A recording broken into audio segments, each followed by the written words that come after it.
السلام عليكم ورحمة الله وبركاته.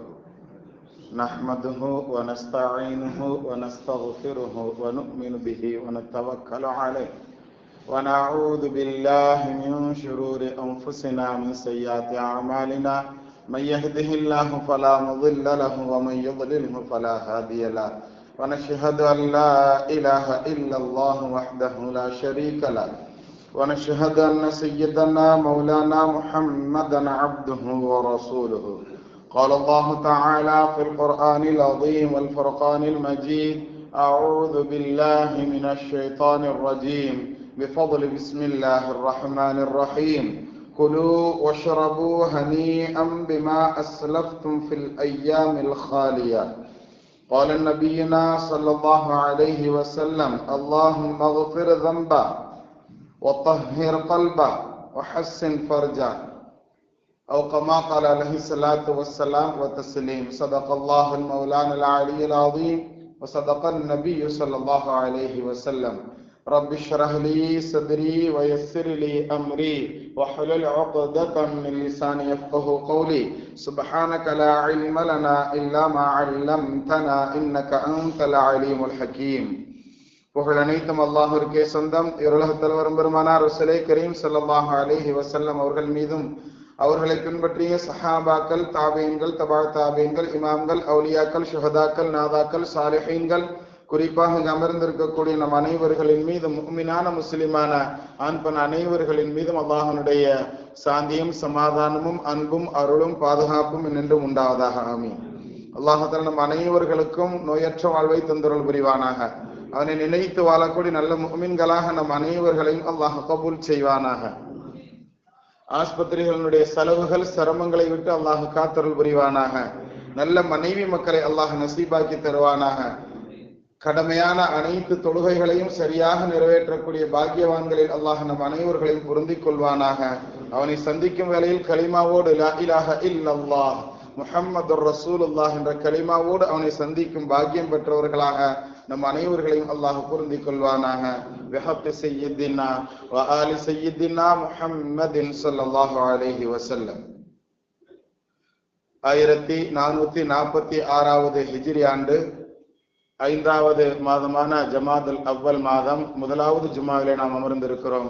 அல்லாஹ் தஆலா இந்த ஜும்மாவினுடைய அனைத்து நலன்களையும் அடைந்து கொண்ட நல்லவர்களாகவும் நம் அனைவர்களையும் அல்லாஹ் பொருந்திக் கொள்வானாக. கண்ணியமானவர்களே, நாம் தலைப்புல ஓதி காட்டிய வசனத்தில் அல்லாஹ் தஆலா சொர்க்கவாசிகளை பற்றி நீளமான தொடர்ச்சியாக சொல்லிக் கொண்டே வருவான். சோனவாசிகள் அவர்கள் எவ்வாறு, அங்கு அவர்களுக்கு என்னென்ன கிடைக்கும், அவர்கள் எவ்வளவு இன்பமாக இருப்பார்கள், இது போன்ற செய்திகளை குர்ஆன் ஷரீஃப்ல சொல்லிக்கிட்டே வரும்போது இந்த வசனம் அதுல இடம்பெறுகிறது. அல்லாஹ் அந்த வசனத்துல சொல்லுவான்: குலு வஷ்ரபு ஹனிஆ, இன்பமாக நீங்கள் உண்ணுங்கள் பருகுங்கள் அப்படின்னு அல்லாஹ் சொல்றான். குலு வஷ்ரபு, மகிழ்ச்சியுடன் நீங்கள் உண்ணுங்கள் பருகுங்கள் அப்படின்னு சொல்லிட்டு, எதுக்காண்டி தெரியுமா இதை நான் இங்க கொடுக்குறேன், இந்த ஜன்னத்துல இந்த சொர்க்கத்துல இதை நான் இங்க எதற்காக கொடுக்குறேன் தெரியுமான்ட்டு அதற்கு காரணத்தையும் அல்லாஹ் சொல்லுவான். பிமா அஸ்லஃப்தும் ஃபில் ஐயாமில் ஹாலியா, ஓய்வான காலங்களிலாவது என்னை, அதாவது ஓய்வான காலங்களிலாவது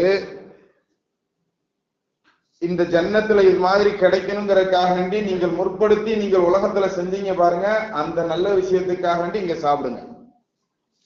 இந்த சோனத்துல நல்ல இன்பமான முறையில் நீங்கள் உண்ணுங்கள் பருகுங்கள். இது எதன் காரணமாக உங்களுக்கு கொடுக்கப்படுகிறது தெரியுமா?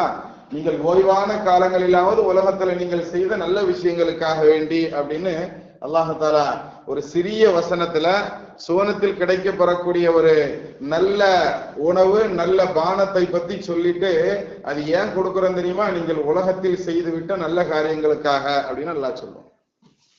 அதிலும் குறிப்பிட்டு ஃபில் ஐயாமில் ஹாலியா, காலியான காலங்களில், காலியான நாட்களில், ஓய்வான நாட்களிலாவது அப்படிங்கிற அந்த விஷயத்தை சொன்னதுல இருந்து ஓய்வான காலங்களை நாம் பொக்கிஷமாக நாம் கருதி கொள்ளணும் அப்படிங்கிறதை நாம எடுத்துக்கொள்ள வேண்டும். கண்ணியத்திற்குரியவர்களை, சனி ஞாயிறு லீவு அப்படின்னு சொன்னா கூட நம்ம என்ன செய்யணும், பிள்ளைகளை ரொம்ப பக்குவமான முறையில அவர்களுக்கு இதுதான் ஓய்வான காலம். இந்த சாட்டர்டே சண்டேல எப்படியாவது அவர்களுக்கு நல்ல விஷயங்களை உள்ள இறக்கணும், தீனை பத்தி உண்டான பிடிமானத்தை அவர்களுடைய உள்ளங்கள்ல கொண்டு வரணும், குர்ஆனை பத்தி உண்டான மதிப்பை ஏற்படுத்தணும், ஹதீஸுகளை பத்தி உண்டான தெளிவுகளை பிள்ளைகளுக்கு உள்ளத்துல கொடுக்கணும், சுன்னத்துனா என்னங்கிறது தெளிவாக சொல்லி கொடுக்கணும், ஃபர்தனா என்னங்கிறத நாம் என்ன செய்யணும், அவர்களுக்கு உள்ள இறக்கணும். இது மாதிரி நாம் செய்து கொடுக்கக்கூடிய நற்காரியங்கள் இருக்குத, இதை ஓய்வான காலங்களிலே ஓய்வான நாட்களிலே நீங்கள் செய்ததனால் நீங்கள் இந்த ஜன்னத்துல சந்தோஷமாக உண்ணுங்கள் பருகுங்கள் அல்லாஹ் சொல்வான். அந்த பாக்கியமானவர்களில் அல்லாஹ் நம்மை கபூல் செய்வானாக. அந்த உயர்ந்த சொர்க்கத்தை அடைந்து கொண்டு இது போன்ற சுப செய்திக்கு தகுதியான நபர்களில் அல்லாஹ் நம்மை ஆக்கி அருள் செய்வானாக. கண்ணியமானவர்களை, சஹாபாக்கள் ஒவ்வொருவர்கள்ட்ட இருந்து நாம் எடுத்துக்கொள்ள வேண்டிய குணங்கள் ரெண்டு நாம வரிசையாக பார்த்துட்டு வர்றோம். அதுல கடைசியாக நாம் பார்க்க வேண்டிய நபர் யார் அப்படிங்கிறது நாம் சென்ற வாரங்கள்ல நாம சொல்லி இருக்கிறோம். அந்த அடிப்படையில எந்த காலமாக இருந்தாலும் எந்த சூழலாக இருந்தாலும் என்ன செய்வாங்களாம், தீனுல் இஸ்லாத்தின் பிரகாரம் நடக்கக்கூடிய விஷயத்துல ரொம்ப பிடித்தமான நபராக இருக்கக்கூடியவர்கள் யார் அப்படின்னா அலிநாயகம்.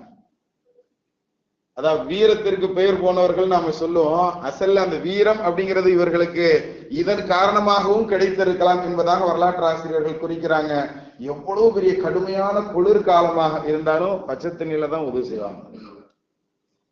தீனுல் இஸ்லாத்துல உண்டான விஷயங்களை பின்பற்றுவதில் உதவி செய்யாம நாம தொழுகிறதுக்கு டைம் செஞ்சு தொழுகிறதுக்கு அனுமதி இருக்கு. முடியாத காலமா டைம் செஞ்சுக்கிடலாம், அப்படித்தானே?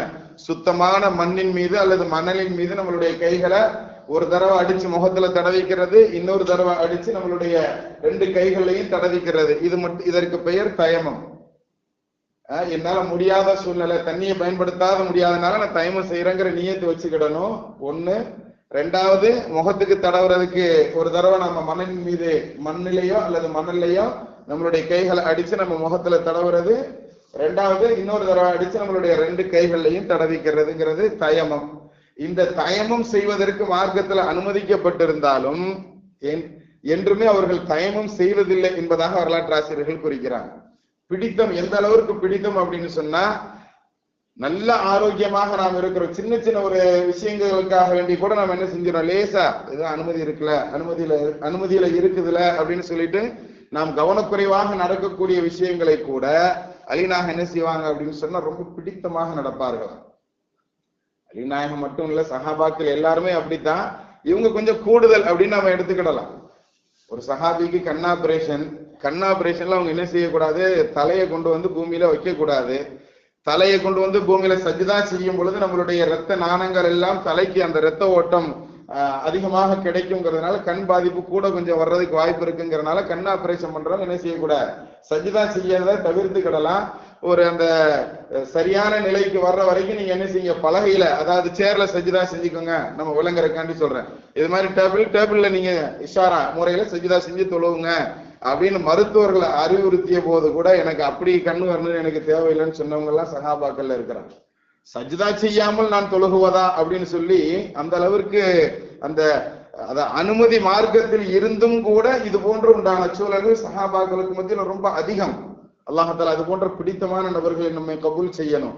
அந்த பரம்பரையில அந்த விஷயம் அந்த வரிசையில அலிநாயகம் ரொம்ப ரொம்ப அதுல ரொம்ப பேணுதல் மிக்கவர்கள். அவர்கள் எந்த அளவுக்குன்னு சொன்னா மார்க்கத்தை பின்பற்றக்கூடிய விஷயத்துல வீரமிக்கவர்களாக இருந்தாங்க. எந்த காலத்திலும் எதிரையும் சமரசம் செஞ்சுக்கிட மாட்டாங்க அப்படிங்கறத அவர்கள்ட்ட இருந்து நாம எடுத்துக்கொள்ள வேண்டிய குணம் அலிநாயகத்திலிருந்து நாம எடுத்துக்கிடணும்னு சொல்றாங்க. இந்த மாதிரி சூழல்ல ஒரு சபையில என்ன செய்யறாங்க, ஒரு வாலிபர் வருகிறார். இன்றைய காலத்திற்கு தேவையான விஷயமும் கூட.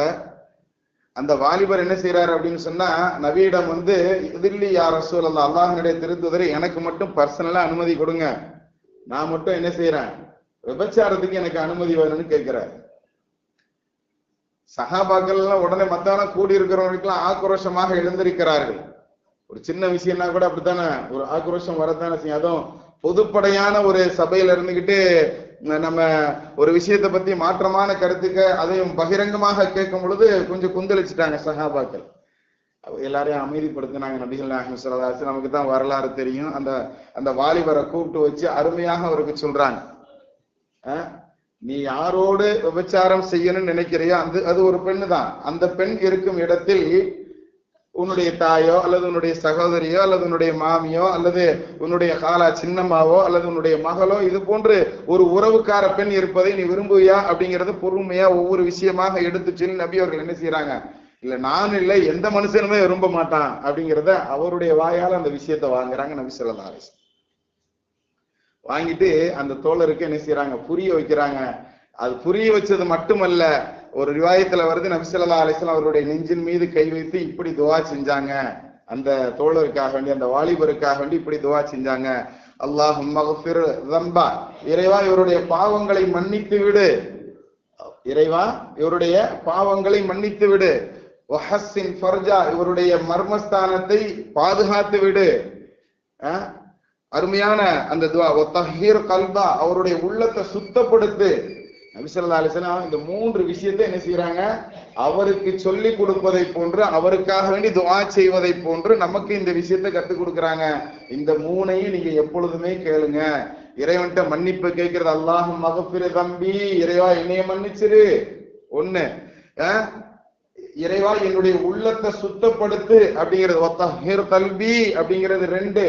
மூன்றாவது அந்த வஹஸ்ஸின் ஃபர்ஜி, என்னுடைய கற்பை பாதுகாத்து கொடுத்துரு அப்படின்னு சொல்லி இந்த மூன்று விஷயத்தை நாம என்ன செய்யணுமா, ரப்பிடத்துல அதிகமாக கேட்கணும் என்பதை வலியுறுத்தும் முகமாக அந்த சஹாபிக்கு இப்படி நெஞ்சில கை வச்சு இந்த மூணு துஆவை செஞ்சாங்க. இறைவா இவருடைய பாவத்தை மன்னிச்சிரு, இவருடைய உள்ளத்தை சுத்தப்படுத்து, இவருடைய கற்பை பாதுகாத்து கொடு அப்படின்னு துஆ செஞ்சாங்க. அந்த ஹதீஸ் அறிவிக்கக்கூடிய அபு உமாமத்துல் பாஹிலி ரலியல்லாஹு தஆலா அன்ஹு சொல்றாங்க, அதன் பின்பு நாங்கள் அவரை அது போன்ற ஒரு பேச்சு கூட பேசுவதாக, அது போன்ற விஷயத்தின் பக்கம் திரும்பி கூட அவர் பார்த்ததாக நாங்கள் பார்த்ததில்லை அப்படிங்கிற செய்தி என்ன செய்யறாங்க அந்த சஹாபிய, அந்த வாலிபரை பத்தி இந்த ஹதீஸ் அறிவிக்கக்கூடிய இந்த நிகழ்ச்சியை சொல்லக்கூடிய அந்த அபு உமாமா என்ற சஹாபி அவர்கள் நமக்கு சொல்லி தர்றாங்கன்னு சொன்னா, அப்ப சூழல்கள் எப்படி அமைந்திருக்கிறது, அதை எப்படி திருத்தினாங்க, அதே சமயத்துல அந்த வாலிபருக்கு எப்படி உள்ள விஷயத்தை கொடுத்தாங்க, எப்படி துவா செஞ்சாங்க, நம்மளெல்லாம் எப்படி துவா செய்யணும்னு சொல்லி கொடுத்திருக்கிறாங்கிறத நாம் கவனத்தில் எடுக்கணும். கண்ணியத்திற்குரியவர்களே, இந்த காலத்துல சின்ன விஷயத்துக்கு போனை எடுத்தாலே எல்லாத்துலயுமே ஆபாசங்கள் தான். உதாரணத்துக்கு ஒண்ணு சொல்லணும்னா, நாம யாரையாவது போன் பேசி அழைக்கிறோம்னு சொன்னா அவங்க யார்கிட்டையாவது பேசிக்கிட்டு இருக்கிறாங்கன்னா என்ன சொல்லும், நீங்கள் அழைக்கும் நபர் வேறொரு தொடர்பில் இருக்கிறார். அது சொல்றது ஆம்பளை குரல்லையா சொல்லுது. அது கம்ப்யூட்டர் பேசினா கூட அந்த பேச்சு கூட ஒரு பெண்ணினுடைய குரலின் வடிவத்தில் தான் நமக்கு என்ன செய்யறாங்க, கொடுக்குறாங்க. எதை எடுத்தாலுமே ஆபாசம் தான். குரலில் இருந்து போனை திறந்துட்டோம் அப்படின்னு சொன்னாலே எல்லாமே ஆபாசம் தான். அந்த காலத்துல அந்த சஹாபி, அந்த வாலிபர் எதை கேட்டாரோ அது இன்று நம்மளுடைய நடு வீட்டுக்குள்ளாகவே மொபைலினுடைய தோற்றத்துல என்ன செஞ்சுக்கிட்டு இருக்கு, உட்கார்ந்துகிட்டு இருக்குதா இல்லையா? நம்ம பிள்ளைங்க போன்களை எடுக்கிறாங்கன்னு சொன்னா அது ஒவ்வொரு நேரமும் உள்ளம் பதபதைப்பது நமக்குத்தான் தெரியும். அது பெத்தவங்களாக இருக்கக்கூடிய எல்லோருக்குமே தெரியும். இப்பொழுது வாலிபராக இருக்கக்கூடிய பிள்ளைங்க அவங்க பெத்தவங்களாக மாறும் போதுதான் அந்த வழி தெரியும். கண்ணியத்திற்குரியவர்கள், அப்படித்தானே? அப்ப நம்மளுடைய பிள்ளைகள் கெட்டு போகாம இருக்கணும்னா இந்த துஆவை நாம கேட்கறதுக்கு ஆரம்பிக்கலாமா? எப்படி துஆ செய்யணும்? அல்லாஹும்ம மக்ஃபிர் ஸம்பஹு, இறைவா என்னுடைய பிள்ளையினுடைய பாவத்தை மன்னிச்சிரு. வஹஸ்ஸின் ஃபர்ஜஹு, அவனுடைய கற்பை பாதுகாத்து கொடு. வதஹீர் கல்பஹு, அவனுடைய உள்ளத்தை சுத்தப்படுத்தி கொடுன்னு இது மாதிரி நம்ம துஆ செய்யலாமா? நம்மளுக்கு கேட்கறதாக இருந்தா அதை இப்படி கேட்கணும், அல்லாஹும்ம மக்ஃபிர் ஸம்பி, இறைவா என்னைய மன்னிச்சிரு. வதஹீர் கல்பி, என்னுடைய உள்ளத்தை சுத்தப்படுத்தி கொடு. வஹஸ்ஸின் ஃபர்ஜி, என்னுடைய கற்பை பாதுகாத்து கொடு. இப்படி துஆ செய்யலாமா? நம்மளுக்கும் நம்ம அந்த பாதுகாப்பான விஷயங்கள் கிடைக்கும். ஏன்னா உள்ளங்கையிலேயே நாம எல்லாத்தையுமே வச்சுக்கிட்டு சுத்திக்கிட்டு இருக்கிறதுனால நாம் நம்மை பாதுகாத்துக் கொள்வதற்குண்டான நம்மளுடைய மார்க்கம், நம்மளுடைய நபி ஸல்லல்லாஹு அலைஹி வஸல்லம் அவர்கள் சொல்லி தரக்கூடிய இந்த விஷயத்தை நாம பின்பற்றலாமா? நலிநாயகம் எவ்வளவு துன்பமான காலங்களாக இருந்தாலும், எவ்வளவு சிரமமான சூழல்களாக இருந்தாலும் சமரசம் செஞ்சுக்கிட மாட்டாங்க தீனை பின்பற்றக்கூடிய விஷயத்துல. இப்ப அந்த குணத்தை நாம இது மாதிரி துஆ செய்யக்கூடிய விஷயங்கள், நம்மளுடைய பிள்ளைகளை நேர்வழிப்படுத்தக்கூடிய விஷயங்களை எடுத்துக்கிடலாமா? அல்லாஹ் கபூல் செய்யணும். இதே மாதிரி நபி ஸல்லல்லாஹு அலைஹி வஸல்லம் அவர்கள் அருமையாக இன்னொரு செய்தியும் சொல்லி தருவாங்க. இது போன வாரத்துக்குன்னு சொல்லி நம்ம எடுத்து வச்ச ஹதீஸ் இருந்தாலும் இன்றைக்கும் அது சொல்வதனால் குற்றம் இல்லைங்கிறதுனால அந்த விஷயத்தை நாம சொல்றோம். நபி ஸல்லல்லாஹு அலைஹி வஸல்லம் அவர்கள் சொன்ன செய்தி தான். இதுவும் நம்மளுடைய பிள்ளைகள் சம்பந்தமான விஷயம்தான். ஏன்னா நாளை மறுநாள்லாம் விடுமுறை நாட்கள் நம்ம பிள்ளைங்க நம்ம கூட இருக்கிறதுனால இது மாதிரி செய்திகளை நாம் அவர்களுக்கு மத்தியில கொண்டு போய் சேர்ப்பது நம்ம மீது தார்மீக கடமை. கண்ணியத்திற்குரியவர்களை நபி ஸல்லல்லாஹு அலைஹி வஸல்லம் சொன்னாங்க, முரு அவுலாதக்கும் பிஸ்ஸலா, உங்களுடைய பிள்ளைகளுக்கு நீங்க என்ன செய்யுங்கன்னு சொன்னா தொழுக விஷயத்துல அவர்களுக்கு உண்டான ஆர்வத்தை ஏவுங்கள், அவங்களுக்கு தொழுக விஷயத்தை பத்தி சொல்லிக்கிட்டே வாங்க. முரு அவுலாதக்கும் பிஸ்ஸலா, தொழுகையை கொண்டு ஏவுங்கள், தொலை சொல்லி கொடுங்க, இப்படி தொழுகணும், இந்த மாதிரி செய்யணுங்கிற விஷயங்களை உனக்கு கூட கூப்பிட்டு வர்றது, அப்படியே உட்கார வச்சு படிக்கிறது, அமைதியாக இருக்கணுங்கிறத முதல்ல கத்துக் கொடுக்கிறது, இந்த மாதிரி விஷயங்களை எல்லாம் ஒன்னாக தொழுகை சம்பந்தமான ஒவ்வொரு விஷயங்களையும் நீங்கள் அவர்களுக்கு ஏவுங்கள். வஹும் அப்னாஉ சபஅ சினீன், 7 வயசு முடியுதா ஆரம்பிச்சிருங்க இந்த மாதிரி பணிய அப்படிங்கறத நபி ஸல்லல்லாஹு அலைஹி வஸல்லம் சொல்லி தர்றாங்க. அப்ப 7 வயதுல இருந்து மார்க்கத்தினுடைய விஷயங்களை நாம் ஆர்வம் காட்டணும். தொழுகனா தொழுகு மட்டும் அல்ல, இபாதத்து சம்பந்தமான விஷயங்களை நாம அவங்களுக்கு தீனை பத்தி உண்டான விஷயங்களை எடுத்து ஓதணும் அப்படிங்கிறது நமக்கு இந்த ஹதீஸ்ல இருந்து தெரியுது. கண்ணியத்திற்குரியவர்களை, தொழுகனா ஒரு இம்பார்ட்டன்டான விஷயம் தொழுகங்கிறனால அதை மட்டும் நபி ஸல்லல்லாஹு அலைஹி வஸல்லம் குறிச்சிருக்கிறாங்க. 7 வயசு ஆயிட்டால முதல் 7 வயது வரைக்கும் பிள்ளைகளுக்கு விளையாட்டு. 7 முடியுதா அடுத்து நம்ம என்ன செஞ்சிட வேண்டியதுதான், 7னுடைய துவக்கத்துல இருந்து நாம் பிள்ளைகளுக்கு இபாதத், வணக்கம், இது போன்ற விஷயங்களை நாம் அவர்களுக்கு உள்ள கொடுக்கணும். அப்படி நீ கொடுத்த அப்படின்னு சொன்னா ஜன்னத்துல நான் உனக்கு சொல்லுவேன், நீ எப்படி உன்னுடைய பிள்ளைகளுக்கு இது மாதிரி தயார் செஞ்சியோ அதனால சந்தோஷமான முறையில் நீ உண்ணுங்கள் பருகுங்கள்னு குர்ஆன் ஷரீஃப்ல அல்லாஹ் அந்த சொல்ற அந்த வசனத்துல உண்டான பாக்கியம் கிடைக்கணும்னா நம்மளுடைய பிள்ளைகளுக்கு 7ல இருந்தே ஆரம்பிச்சிடணுங்கிறத நபி ஸல்லல்லாஹு அலைஹி வஸல்லம் சொல்லி தர்றாங்க. கண்ணியத்திற்குரியவர்களை, அடுத்து சொல்றாங்க வக்ரிபூஹும் அலைஹா வஹும் அப்னாஉ அஷ்ரின், 10 வயது அடைஞ்சிட்டாங்கன்னு சொன்னா அந்த தொழுகைக்காக வேண்டி அடியுங்கள்னு சொல்றாங்க. 10 வயது ஆயிருச்சுன்னு சொன்னா தொழுகலைன்னு சொன்னா அடிங்கன்னு சொல்றாங்க. இன்னைக்கு நம்மளுடைய பிள்ளைகள் சாப்பிடலைன்னா நாம கண்டிக்கிறோம், ஒரு விஷயத்தை சொல்லி செய்யலைன்னா கண்டிக்கிறோம், ஆனால் தொழுகலை அப்படின்னு சொன்னா கண்டிக்கிறோமா? நாம வீட்டுல தொழுதியான்னு கேட்டுட்டு என்னைக்கா சாப்பிட உட்கார்ந்து இருக்கிறோமா? தொழுதியாமா, தொழுதுட்டு சமையல் ஆக்கினியாமா, ஃபஜருக்கு எந்திரிச்சு என்னைக்கா நாம் கேட்கிறோமா? நம்மளிடத்துல அந்த தொழுகையின் மீது உண்டான மதிப்பு இவ்வளவுதான் இருக்கு. ஒரு அஜர் அருமையா சொன்னாங்க, பயான்ல பேசிட்டு இருக்கும் போதே சொல்லுவாங்க, நாமெல்லாம் கேள்விப்பட்ட விஷயங்கள் தான். சாப்பிட்டுக்கிட்டு இருக்கும்போது சாப்பாடுல உப்பு இல்லைங்கும் போது என்ன உப்பு இல்லை, நாளையில இருந்து கரெக்டா போட்டுறாங்க. மறுநாளும் உப்பு இல்லாம சமையல்ல சாப்பாடு இருந்தா அல்லது அதற்கு மறுநாளும் சாப்பாடுல உப்பு இல்லாம இருந்தா எவ்வளவு நமக்கு கோபம் வருமோ, இது போன்ற கோபம் கூட தொழுகையினுடைய விஷயத்துல நமக்கு இல்லையே அப்படிங்கிறத நமக்கு என்ன செய்வாங்க, பெரியவங்க சுட்டி காட்டுவாங்க. கண்ணியத்திற்கிறவர், அப்ப நாம உப்புக்கு கொடுக்கக்கூடிய மதிப்பு கூட நம்மளுடைய வாழ்க்கையில் தொழுகைக்கு இல்லை அப்படிங்கும் போது, ஆனா அதை எப்ப இருந்தே கொண்டு வந்துடணும், 7 வயது முதல் அதனை பத்தி ஆர்வம் காட்டணும். 10 வயதாகி தொழுகலைன்னா அடிக்கணும் அப்படிங்கிறத நம்ம மார்க்கம் நமக்கு சொல்லி தருது. இது அலிநாயகத்திலிருந்து நம்ம எடுத்துக்கிடணுமா இல்லையா? எடுத்துக்கிடுவோமா?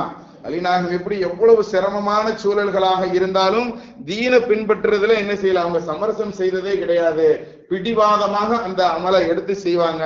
அல்லாஹ் இந்த நேரத்துல இதை சொல்லியிருக்காங்கன்னா அந்த நேரத்துல அதைத்தான் நான் செய்வேன், நபி இந்த நேரத்துல இதை சொல்லியிருக்காங்கன்னா அதை நான் பிடிவாதமாக நான் நிறைவேற்றுவேன்னு சொல்லி அலிநாயகம் எப்படி உறுதியாக இருந்தார்களோ அந்த உறுதியான பற்றோடு நம்மளுடைய பிள்ளைகளுக்கும் நாமளுக்கும் அது மாதிரி உண்டான விஷயங்களை கற்றுக்கிடலாமா, அமல் செய்யலாமா? அல்லாஹ் எல்லா நேர தொழுகைகளையும் நிரப்பமாக தொழுது ஃபர்லினுடைய குறை இல்லாது அல்லாஹை சந்திக்கக்கூடிய பாக்கியவான்களில் அல்லாஹ் நம்மை கபூல் செய்வானா. அந்த ஹதீஸ்ல நபி ஸல்லல்லாஹு அலைஹி வஸல்லம் அடுத்து ஒரு துணுக்கு சொல்லுவாங்க, வஃபர்ரிகு பைனஹும் ஃபில் மவாஜிஇ, எப்படி ஆன்மீகத்தை இபாதத்தை அந்த பிள்ளைகளுக்கு கத்துக் கொடுங்கன்னு சொல்லிட்டு அடுத்து அந்த 10 வயசுல செய்ய வேண்டிய 2 விஷயம், தொழுகலைனா அடிக்கணும், இன்னொன்னு 10 வயசு ஆயிருச்சுன்னு சொன்னா உங்களுடைய படுக்கைகளில் பிள்ளைகளுக்கு பிரித்து வையுங்கள் அப்படிங்கிற செய்தியை சொல்றாங்க. வஃபர்ரிகு பைனஹும் ஃபில் மவாஜிஇ, பிள்ளைங்க செல்லமாவே என்ன செய்வாங்க, அம்மாவோடையே சேர்ந்து தூங்கிட்டு இருக்கிறாங்க அப்படின்னு சொன்னா, பொம்பளை பிள்ளையாக இருந்தா அம்மாவோடு சேர்ந்து உறங்குவது, ஆம்பளை பிள்ளைகளாக இருந்தா அத்தாவோட சேர்ந்து உறங்குறது, இந்த மாதிரி பழக்கத்தை நீங்க கடைபிடிங்க அப்படிங்கிற செய்தியை நமக்கு என்ன செய்யறாங்க, நபி ஸல்லல்லாஹு அலைஹி வஸல்லம் சொல்லி தர்றாங்க.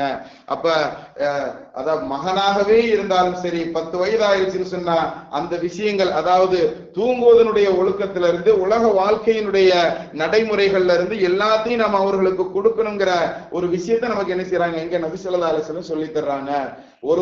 அதாவது வெளியில இருக்கக்கூடிய பெண்கள்கிட்டனாலும் சரி அல்லது நம்மளுடைய வீட்டினுடைய பெண்களாக இருந்தாலும் சரி, பார்வை எப்படி இருக்கணுங்கிறத இங்க நமக்கு நபி ஸல்லல்லாஹு அலைஹி வஸல்லம் என்ன செய்யறாங்க, 10 வயசு ஆயிட்டாலே அவங்கள படுக்கைகளில் தனிமைப்படுத்துங்கள். தனிமைப்படுத்துறதுன்னு சொன்னா அதாவது தனியா ரூம் கொடுத்து தனியா படுக்க வைங்க அப்படின்னு சொல்லி விளங்கி கிடக்கூடாது. அந்த மாதிரியும் விளங்குறதுக்கு இந்த காலத்துல நிறைய வாய்ப்புகள் உண்டு.